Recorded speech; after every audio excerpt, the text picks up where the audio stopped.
calling the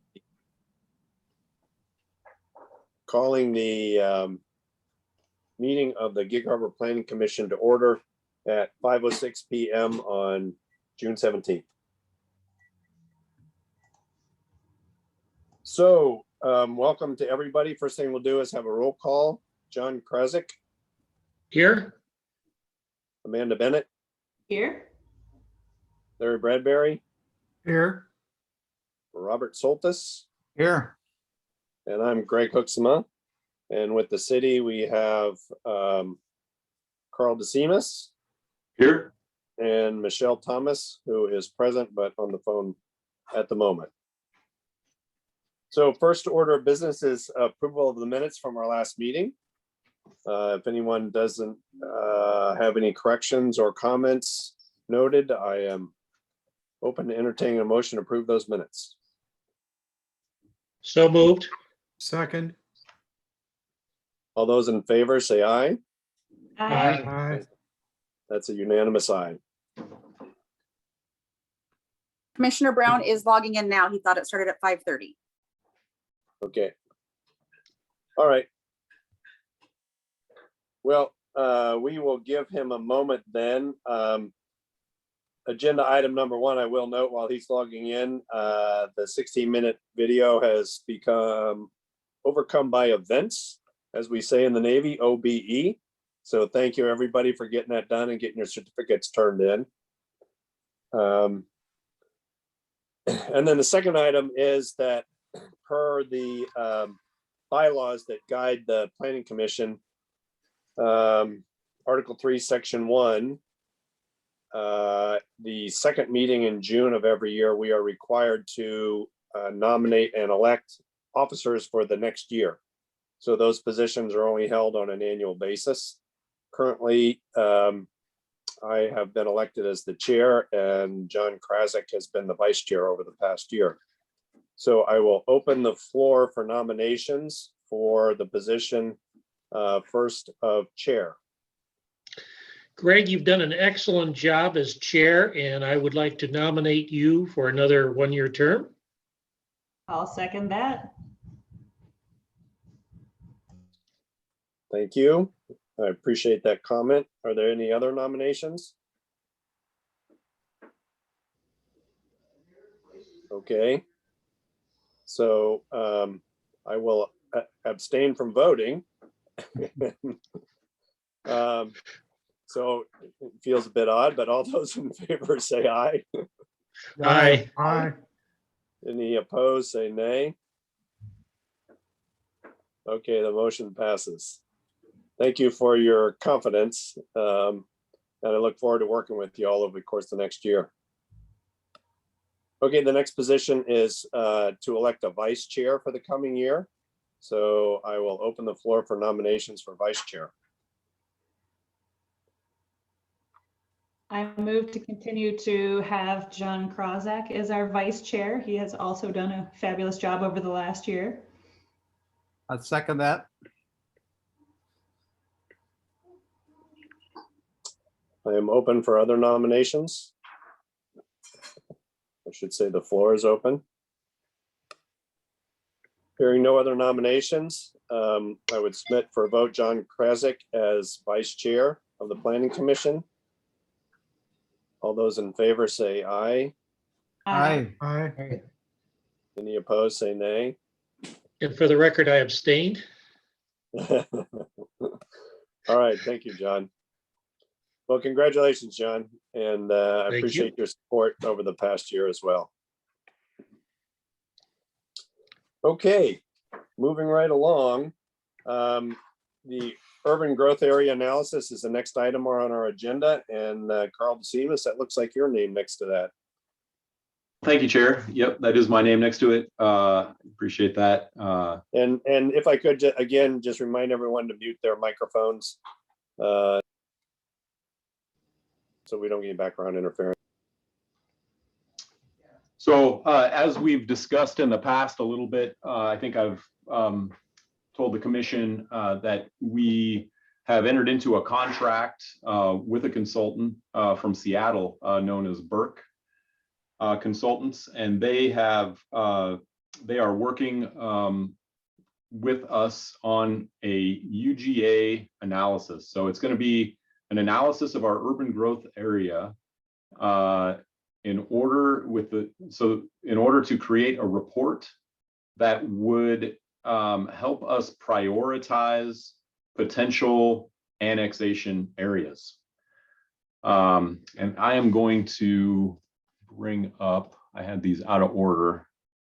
I'm going to bring up the work program that Burke is working on. And so let me just preface this a little bit also by saying, I don't have a formal presentation or any real data to show you at this point. Burke is still in the early stages of compiling the data necessary to bring you the information that you'll need in order to help guide and complete and give input on the ultimately the final report that would go up to council and essentially be used as a policy document in the end. So let me share this.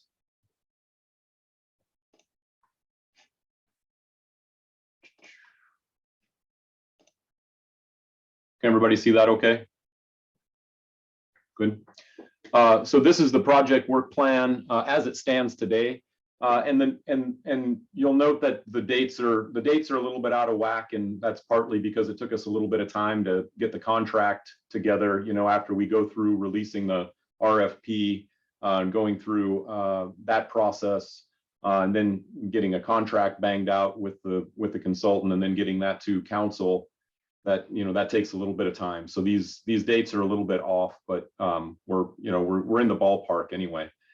So this is the project work plan, the 4 tasks that are associated with the work that Burke will be doing in support of this analysis. Project management, ongoing coordination, engagement program support, UGA analysis, final report, and project documentation. And Burke is really acting as sort of an extension of staff as far as this contract goes. They'll be compiling and doing a lot of the, actually most, if not all of the data crunching, and really putting together memos and white papers and things like that we can bring to bear on meetings like this. But they're not going to necessarily be the face of the project. Most of the work that we'll be doing will be with us. It'll be mostly the Planning Commission and myself, and we may bring in an expert from their staff as support once in a while, where when we get into some of the maybe some of the more detailed pieces of the analysis. But tonight I really just wanted to kind of give you an idea of what they're working on currently, what we've done so far, and kind of where we're hoping to get to, and when we're trying to, and sort of what our goal is to get some information in front of you all. So those are the 4 tasks that they're working on that are relative to their contract. And I was kind of thinking I might go through this piece by piece.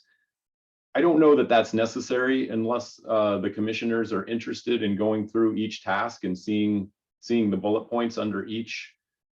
Is that interesting to you all, or would you rather I kind of get to the timeline as it stands right now?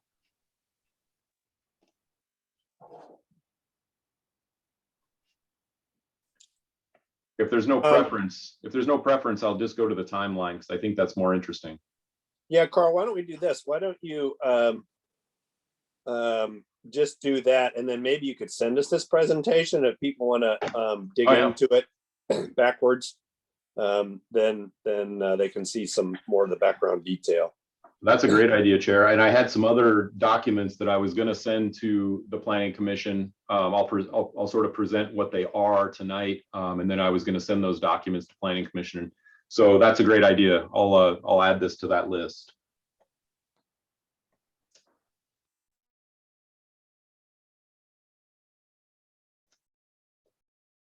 So this is a schedule of the project deliverables, and again, like I said, the dates on this are going to be a little bit off because we're already kind of falling a little bit behind, getting here towards the end of June. But to that end, we have made there has been progress made. We've been working with the finance department to pull financial information relative to the UGAs and how really in particular, how staffing would be affected by a particular annexation within our UGA, what staff we have available now and what staff we might need, how many people we have in each of those positions and that sort of information.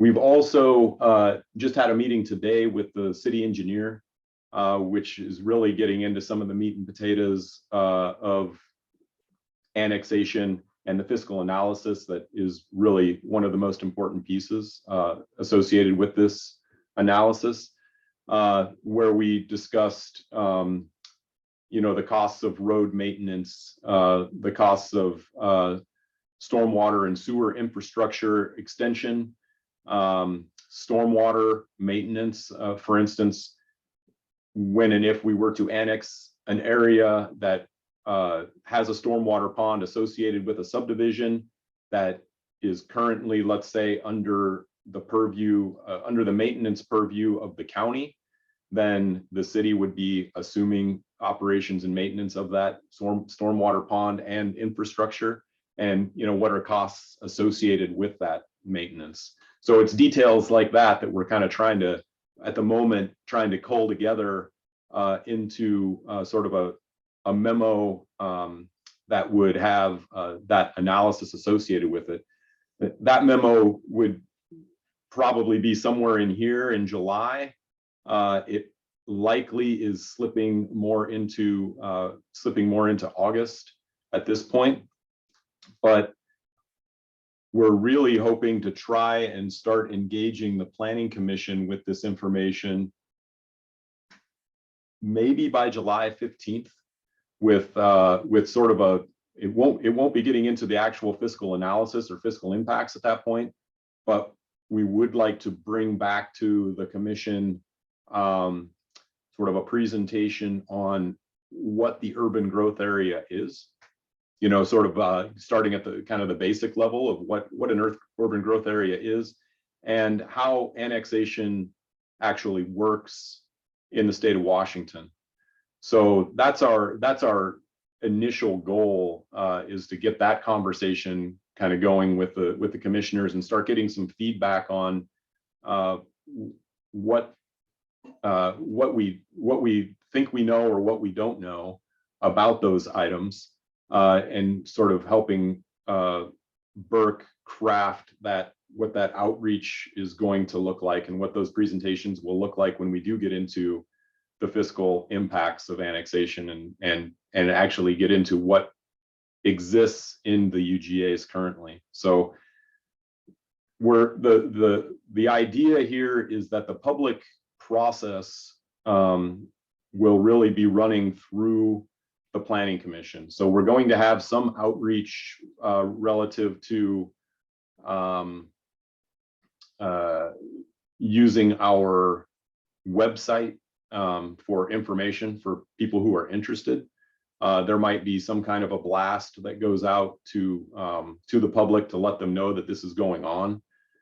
But I don't think we're going, initially when we were thinking about this analysis, we were thinking about really engaging, subdivisions in HOAs that are in the UGA, and doing, a lot more outreach, maybe open houses and things like that. But we've kind of since scaled that back a bit, just recognizing that this is really more of a policy document and not necessarily a decision-making document. We're not actually deciding on an annexation per se. We're really looking at what do we have in the UGAs? What would it cost to annex those particular areas, and prioritizing those potential annexation areas based on what we learned from that report. So going back to the schedule of project deliverables and meetings here, again, these dates are a little out of whack, but I'll just show that note that the end goal really is to try and get this done this year. We think we can do it. I know again, like I said, the schedule is already getting pushed. We're at the end of June, but I think we still think that it's possible to get this all done by the end of the year. So getting into September, October, these dates are probably more realistic. We probably will be hitting these workshops in September, October, November. These workshops we're still kind of crafting what those are going to look like. The consultant's original idea was that these workshops would be sort of joint meetings between the Planning Commission and council potentially, or maybe the Planning and Building Committee. We're still kind of ironing that out as to whether or not that's what it would actually look like. I kind of tend to think that maybe it shouldn't look like that, but we're still kind of working out the details on that at this point. And I'd be interested to hear what commissioners think about that idea as well. So getting all the way down to the end of this, December 2021 is what we're hoping for, to have our project close out.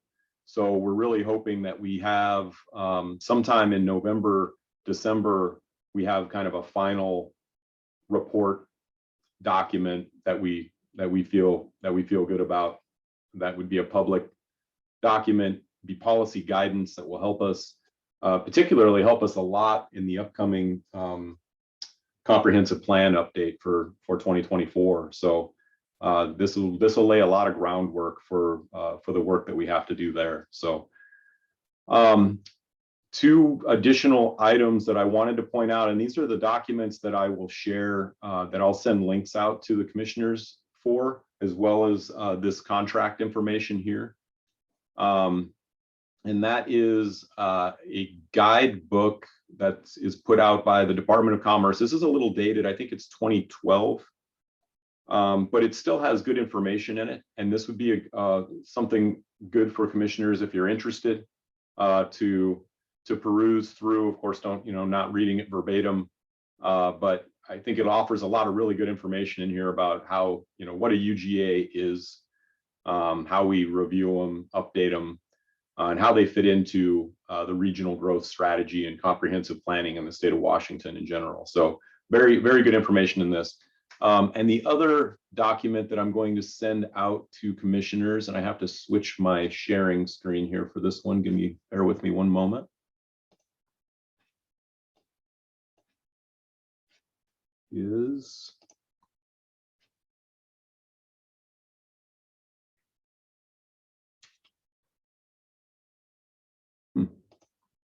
That's interesting.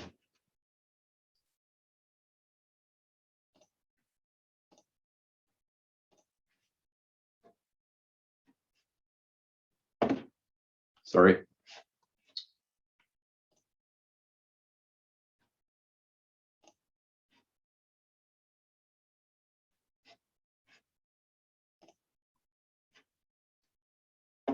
Oh. How does that look? Can everybody see that? Well, they're good. As long as we don't have to read it. Yeah, no, this is just so definitely not. This is a MRSC site that provides information about annexation in Washington State, has a lot of links to RCWs and things like that. But the really important thing here that I wanted to point out is that they have this annexation handbook by cities and towns. And this is really a great resource, and it's June 2020, so it's relatively recent, which is so rare, it feels like, in the work that we do, to find something that, a document that's recent that provides us the guidance we need. But this is a really good document, and VERC recommends this document as well. I'm in the process of trying to pour through it myself. I have not read this before. So I'm going to send a link out to the commissioners as well with this one. This is a fairly meaty document, so a little over 100 pages. So again, maybe not word for word, but definitely, I think perusing this will help familiarize commissioners with the idea of annexation. And so I will get all that out here probably tomorrow, get you some links. And please feel free, if any of the commissioners have any questions, to email me, copy the chair on those emails, obviously, and please don't email the whole commission, as we've discussed before. But anyway, Chair, so that is kind of just a really brief and dirty look at the UGA analysis and kind of what's up and coming. I don't have a whole bunch of detail at this point because we're still really in the throes of pulling together the data. But I think it's going to be, once we have that compiled and have it into sort of a memo form, it's going to start to get really interesting, I think, in what this looks like and the fiscal analysis that goes with it. It's fascinating stuff to me anyway. And I'm open for any questions on that subject. Carl, could you give us a little history on what kicked off this project, the UGA analysis study? That's a great question, Commissioner Brown. This is something that has been kicked around for a little while at the city, actually, and I don't know how many of the commissioners are familiar with. Let's see, I'm going to say it was 2016. It was 2016 or 2017. We were looking at annexing all of the notches, we call them, throughout the city. So those were areas that were sort of surrounded on three sides, at least three sides, by city boundary. And the Planning Commission at that time was going through that process with the planning department. And there was a resolution that was passed by council as well, that went to Pierce County, letting them know, hey, we're gearing up to annex these areas. And it got to a point, and then we had a change. We had a change in administration and change in some council members, and it was put on the back burner because they felt like we were kind of jumping in the deep end of the pool without knowing what we were jumping into a little bit. And so they hit the brakes, and we backed off on actually annexing those areas. And so this is kind of the culmination of what was started at that point in trying to understand this better, rather than just, I guess, maybe feeling like it was a little bit more of a knee-jerk reaction at that time, I think. And so at the council retreat, was it this year or last year, they decided to start talking about moving something like this forward. And so we're finally at that point.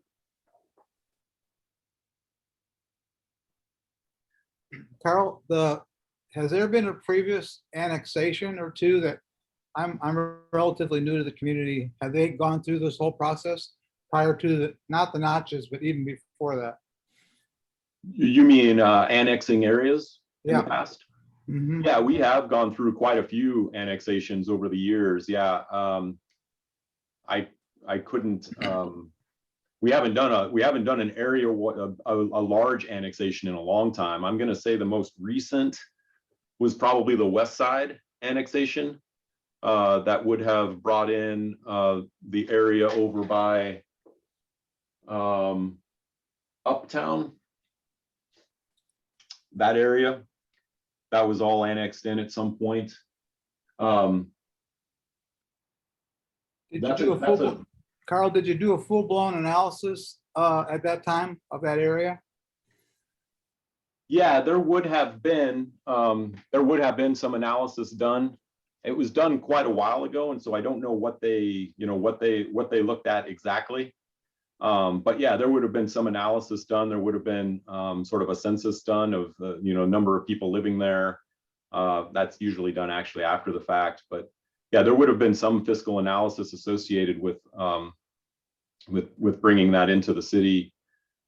How detailed the analysis was, I'm not entirely certain. I know that the city has never undertaken an analysis of the type that we're talking about doing here, which is a full analysis of the urban growth area. Without actually, we're not actually going out to annex anything with this, right? This is just looking at what the impacts would be for certain areas, and then looking at designating certain potential annexation areas or PAAs, and then sort of prioritizing those. If the city over the next 10 to 20 years needs to expand in order to meet its GMA mandated growth rates, where would we start? And what would be the impacts of that? That's a really good question, though, Commissioner Soltis, and certainly something we could go back into the records and look up and try and figure out what kind of an analysis was done on those areas. It would be interesting to know that. It seems like, though, that may have been so long ago that the whole world has shifted in terms of this kind of analysis. I think maybe that's true. The most recent case we have really is the notches. I think that where they were looking at that, and I have those records on my desk. I have not had a chance to really analyze them carefully, but one of the tasks on my list is to go through those files and try and pull out any relevant information that I can that might be useful to Burke and get it over to them for their data analysis. So we are working on that. Thanks, Carl. So I have a follow-up to kind of both of those questions, which are great questions. Can you give the, there's, you kind of referenced two documents which appear to be very lengthy, and could answer my question, no doubt. But can you give us the elevator speech version of where the drivers are that really impels the city of Gig Harbor to annex areas,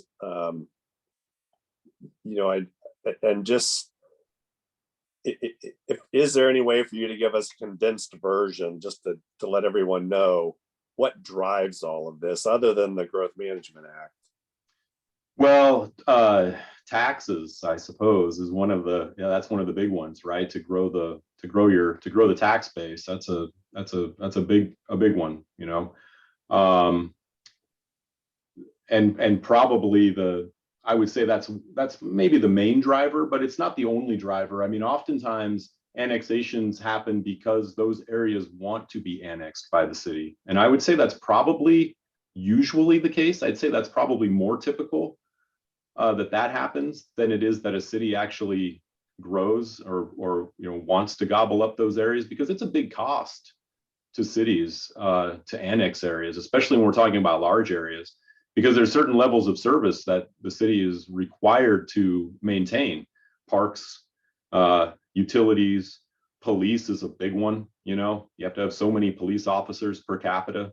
Parks, I just said that. Utilities, oh gosh, I'm sure there's some others that I'm just not thinking of, and then just staffing levels as well, in the planning department, for instance, or in the engineering department, in order to service those areas. Operations, the parks department. So, but anyway, back to your question. Generally, areas want to be annexed into the city because they want those services, oftentimes. And when we're talking about urban growth areas, they're right on the boundary, right? They're right on the city boundary. So they're seeing all of these services that they don't get. They're getting some benefit because they have the benefit of better better and more maintained roads and things like that, you know, that are that the city is maintaining, that are right on the boundary or that are leading into the UGAs.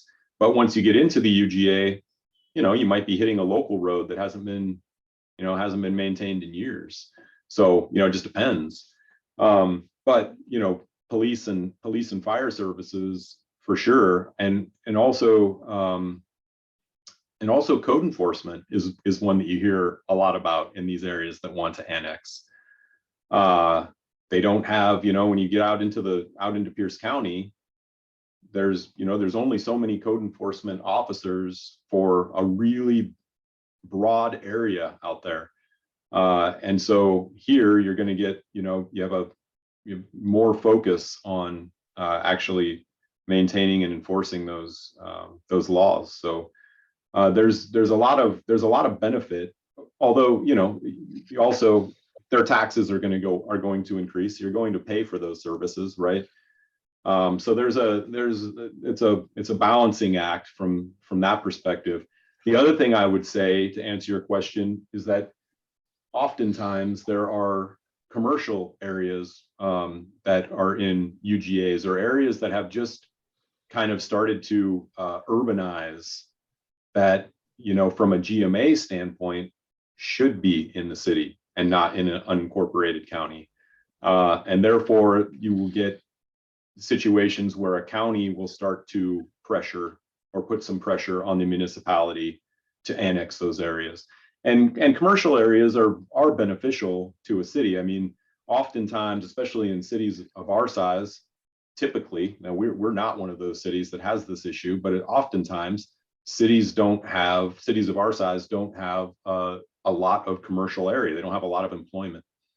And under growth management and under regional growth strategies, cities are required to take, you know, or create a certain amount of employment, depending on how that's parsed out. And so it would then, you know, they would sort of be nudged in the direction of bringing those commercial areas in. And again, that also increases tax base, right? Because those properties that are commercially zoned typically are going to have a higher tax rate. So that's not really a very good elevator speech, I don't think. I think people would have given up on me a long time ago, or gotten the heck off the elevator. But and you know, that's the best I can do with the question, Chair. No, that's great. Thanks. I appreciate that.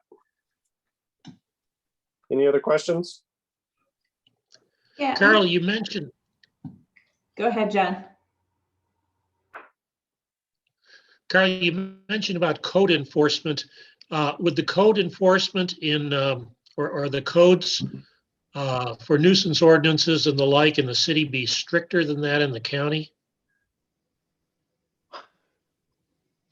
Not always, but typically, you know, counties, because of their size, it's much more difficult for them to enforce the laws. And generally speaking, counties don't tend to have as strict of codes than cities do. It's kind of like, you know, it's easier to govern, you know, it's easier to govern on a small island, you know, than it is sort of a continent. You know, that's kind of how I've always looked at democracy. Works best when you have less folks in it, I guess, is one way to think of it. I don't know if that's a good analogy or not, but I wouldn't say, I don't know if I would say that they're stricter, but they're different. And you know, one example of that would be our design manual or design guidelines. You would see those more often in a city or a small town, or you know, you would see historic districts and things like that. Generally, you see more regulations around tree preservation in cities than you do in counties. You generally see that stormwater for instance, is managed better in cities than it is in counties. And I think that's all just kind of because, well, it's for one reason, it's because of the size and area of a county versus a town. It's also relative to the fact that cities and towns provide urban services and counties don't.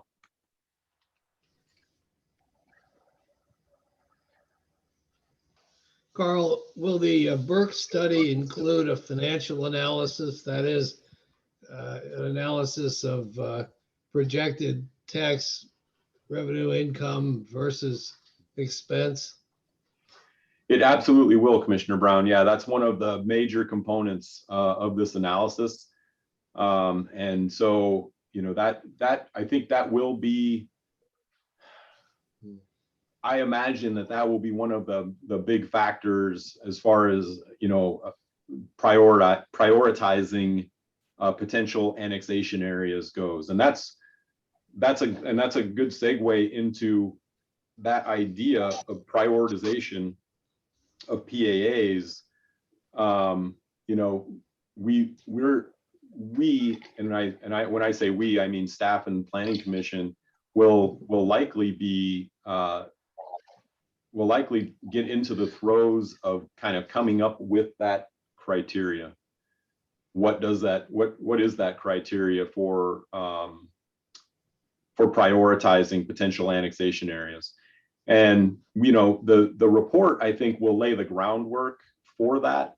We may not actually get to a point where we're prioritizing annexation areas, but we will likely say these are the potential annexation areas based on the report. And here's some decision-making criteria that will help council make those decisions when the decision time comes. And fiscal analysis will be definitely one of the big ones. Carl, will Burke be looking at all outside of what we currently know as a UGA for other potential opportunities for annexation, or is it only within what we've already identified from the city as an urban growth area? That's a great question. And so we are only allowed to annex within the UGA. Okay. So if you're not within the urban growth area, if it's not designated as, and I've been using this term potential annexation area, that's a term that the county uses. We use urban growth area, but when you talk with the county about stuff like this, they talk a lot about potential annexation areas. They look at the urban growth area. For them, the urban growth area is all of the urban growth areas throughout Pierce County that are associated with each individual town and city. But then when they talk about potential annexation areas, that's when they're sort of focusing more in on our potential annexation areas that are associated with Gig Harbor. But those are the only areas that we can annex. So in order to do what you're suggesting, we would have to expand. We would have to get the county to allow us to expand the UGA first. Okay, when was the UGA created, or when was the last update to it? Well, that's a great question. Well, it would have come in with the Growth Management Act in 90, but it's always, you know, when it was last changed or updated, I don't actually know that for sure. And there's been some changes made now. So recently, the city actually reduced our UGA, as I think most everyone's aware. We got rid of the East Bay portion of our urban growth area, which is rare for a city to do. But now when that happens, what used to have to happen is that they would have to put that urban growth area someplace else. They'd have to find someplace else to designate as urban growth area because they're required to have so much UGA out there in the county. Now what they can do is bank. So, and I think that's where that East Bay area was into a bank, so that if somebody did want to expand, there would be a way to kind of dip into that bank and expand it. But I don't know. I don't know the answer to the last time that the UGA in Pierce County anyway was updated, or you know, if there was a major overhaul at some point. I'm not aware. Thank you.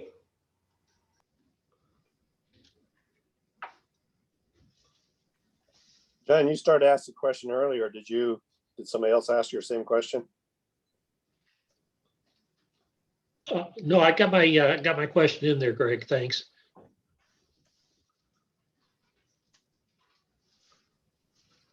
Okay. Well, lots more to come on UGA, obviously, but thank you, Carl, for providing that solid basis for our education and our work moving forward. Yeah, it's going to be a really fun process, I think. Okay. Next item on the agenda is the update on the land use, arts and culture comprehensive plan elements. Yeah, so here again, I wanted to just give the commissioners a quick update on where we are with that process. So we have a consultant on board that's helping us out with this one as well. This is an actual comprehensive plan amendment. So this is a legislative process. This would be an amendment to the comp plan to add a new element to the comprehensive plan, and that would be an arts and culture element. And this was proposed by the Arts Commission back in 2018, and has kind of been kicked down the road for a little while until we could finally find time to tackle it. And really the only way we found time to tackle it was to get some money in the budget to bring a consultant on to help us out with it. So we have a consultant called SCJ Alliance, they're based out of Lacey, but they have offices in Spokane and where's another one? They have might have one in Bellingham. They're all over the place. They're fairly large. The gentleman that we're working with is a gentleman by the name of Bill Grimes, who's been in the planning business for a really long time. Really knows his stuff, and is really a specialist in comprehensive plans. So we're lucky actually to get him working on this with us. But back to the point of the arts and culture element. So right now we've started the process with SCJ Alliance, and we've had a meeting with the Arts Commission. So we've kind of decided that the best place to start with this amendment to the comp plan is probably to start at the source with the ones who are proponents of it. And because it's been, since 2018 that it was proposed, there's been some new commissioners that are on that commission now.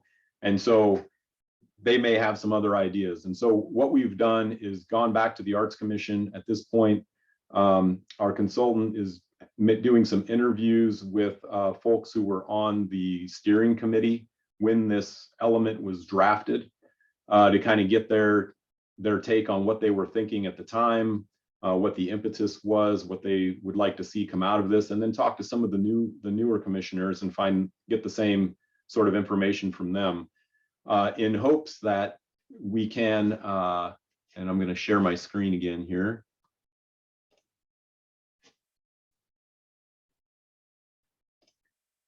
In hopes that we can take this document that they proposed back in 2018 and either kind of keep it status quo, or add to it, maybe make it better, maybe make it more useful to the Arts Commission.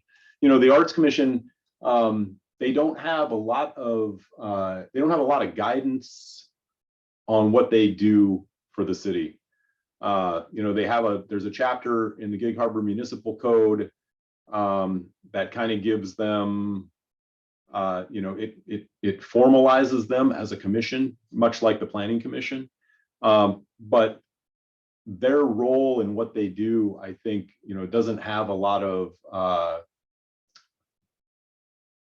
they just don't have a lot of, don't have a lot of guidance. The planning commission, it's more obvious what the planning commission does. The arts commission is kind of, a little bit sort of trying to, make their way. They dole out grants, and they were doing that. I think they were only started in 2005, if I remember correctly. And they had a grant program that started up, but when the downturn came in 2007, 2008, their budget was pulled, so the grants were stopped. They weren't able to hand out any more arts grants.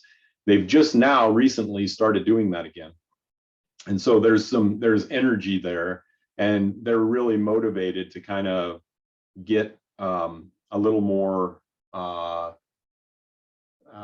what's the word I'm looking for, to have a little more direction, and have sort of a guiding document. And that's what they're hoping that this will be. So they created this back in 2018 with staff. And what this document so far has is just kind of a list of goals that kind of have some programs associated with them. But actually not programs, I'm sorry. They have there's a few actions, but not really any programs associated with them. And so what the consultant is kind of hoping to do is to break this out just a little bit further into a little bit more detail. Not a complete rewrite, because there's already been enough work done probably, but to try and hone in on some of these ideas that are already in this document, and turn them into some real programmatic approaches for the Arts Commission that they can actually turn into something that they could practice in the real world environment. So that's the hope right now. And we had a great meeting with the Arts Commission the other night. We're waiting to get some feedback from them. The consultant is doing some interviews, and then they're going to come back to the Arts Commission with a presentation and a draft that would take this basic draft that they have here, add in what I was just discussing, get their buy-in on that approach, and then we would bring all of that back to the Planning Commission for your review and public process, and have a public hearing before bringing this back up to the council.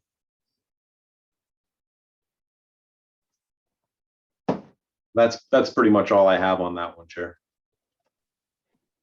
Okay, thank you. Any questions from anyone on that topic?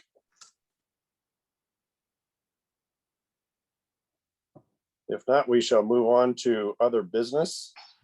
Before we talk about the next meeting, is there anything on anybody's mind they'd like to bring up before we move towards the adjournment?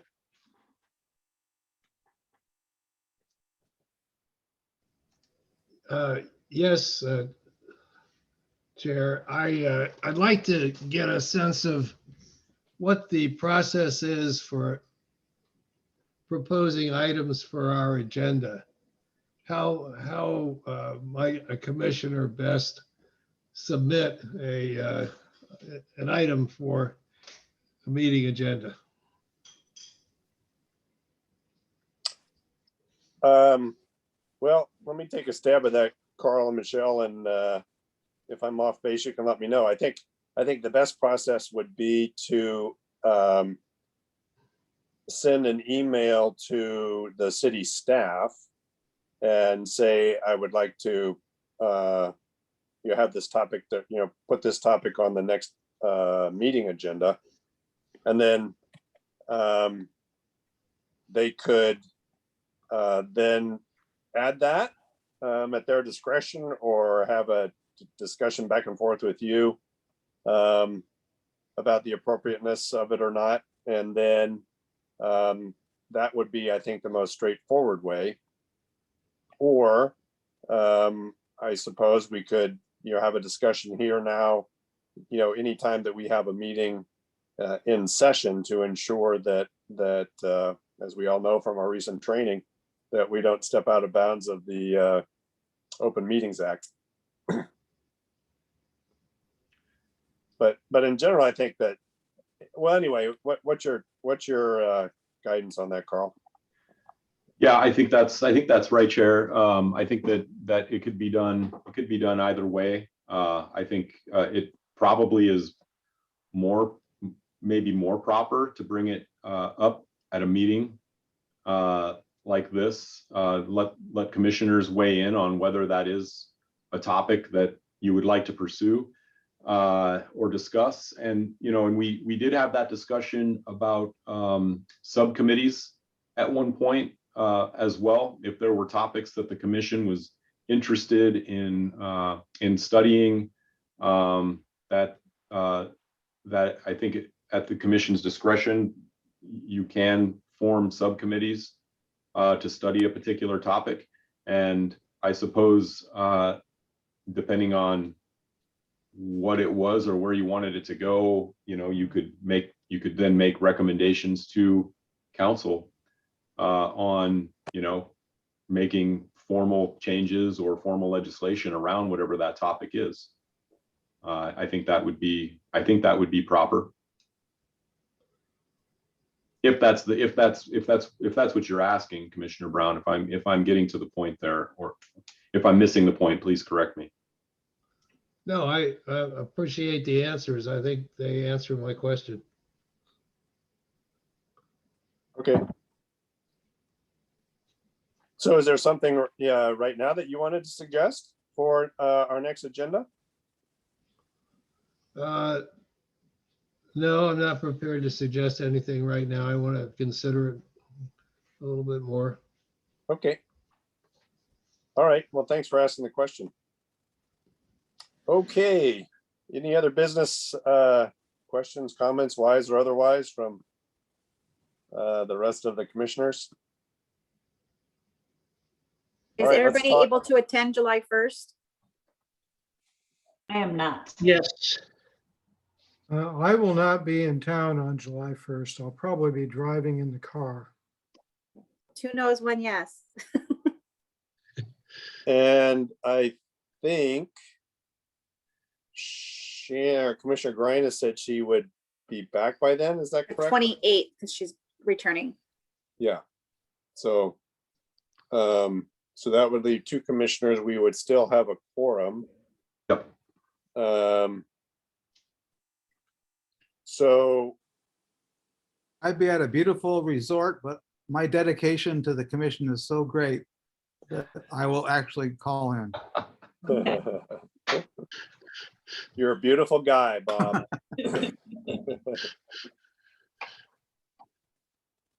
Okay, so it sounds like we would be able to have a quorum. Great. Okay, so then you want to give us a sneak peek, Carl? Well, we had a really great meeting. I had a really great meeting with our consultant, Ready Consultants, and a FEMA representative. And in particular, the FEMA representative who had made comments on our Shoreline Master Program periodic update that we've been working on now for a few years. That was due in 2019. And so we had a real breakthrough with FEMA. FEMA was really, there's some headbutting between the State Department of Ecology and FEMA that's going on over the Endangered Species Act and the BIOP that came out of the lawsuit that took place. And so that put us in a little, we kind of got caught in the middle because we were trying to make a change to our code such that we would be administering shoreline permits via more of a programmatic approach rather than a case-by-case approach, which would help streamline the process for applicants, because it's really a really confusing process as it is. And so we were hoping to find a way that would make it better for our applicants and for the public here in Gig Harbor, and make it easier for staff, really, frankly. So we got hung up with FEMA trying to get through that, jumping through some of those hoops. So we had a really great meeting the other day. We had a breakthrough with FEMA, and I think the logjam might have been broken. And I have a follow-up with Gretty tomorrow, actually, to kind of debrief on that discussion. And so my hope is that I will be able to bring back to you the periodic update on July 1st so where we're at in that process is we still have to hold a hearing. We still have to issue SEPA on that update. But I would imagine that we need at least one meeting, maybe 2 meetings, to go through the periodic update, look at all the changes that have been made, and maybe talk about, the background on what those changes are before holding that public hearing. So I'm hoping that July 1st we'll be able to kick off getting through our SMP periodic update. Should be fantastic.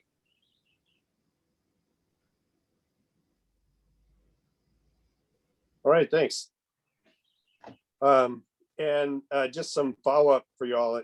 You may have heard or not, but the city council did endorse or pass our recommendation regarding the placement of artwork in the shoreline and near shore. Although I had to correct one of the council members when she kind of put it out in the public on her Facebook page, that she said that this was stimulated by the Indian tribal piece of art. And I said, no, we made a policy decision without any particular piece of art in mind. So anyway, have any of y'all seen that sculpture that is going to come back around to us? No. Okay. I sent that to you, Carl, a while back, and we didn't want to send that out. I had come across it, and we didn't want to send it out to everyone, so as not to influence anyone's decision, since we're making a policy decision. But I think at this point, I think it's fine, Carl, to send that out. I sent it in an email, I believe, to you and Katrina. I'm not sure if Michelle, you were included on that. It was some time ago, probably a couple months ago. If you don't have it, I'll be happy to forward it again. I'll look and see. I do recall the email. I probably can find it. I just wanted to clarify, Chair. You said that that the honoring project would be coming back around to you. I thought if there was well, maybe it doesn't, I guess. I thought maybe if there was a variance required or any sort of thing, that it would come back to the planning commission, but I guess not. No, it would go it would go through the Arts Commission per the language that we drafted in the SMP. So they would have some input on this particular project. That might already be a foregone conclusion. I don't know that. Not sure if that project had already gone through the Arts Commission and been approved or not. So that's something that will come up and come out in the permitting process. But the applicant, who in this case will be Public Works, has not submitted any application materials for that project yet.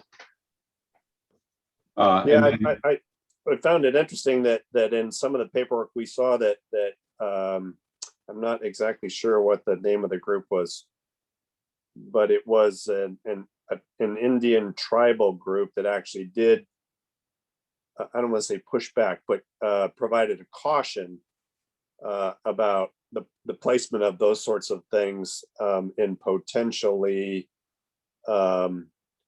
areas that might contain, I think the language is relics or artifacts or burial grounds. Yes, culturally sensitive areas. Yeah, and I think it was I think we had two comments, maybe was one was from the Puyallup tribe, I think, which actually they are proponents of the honoring project.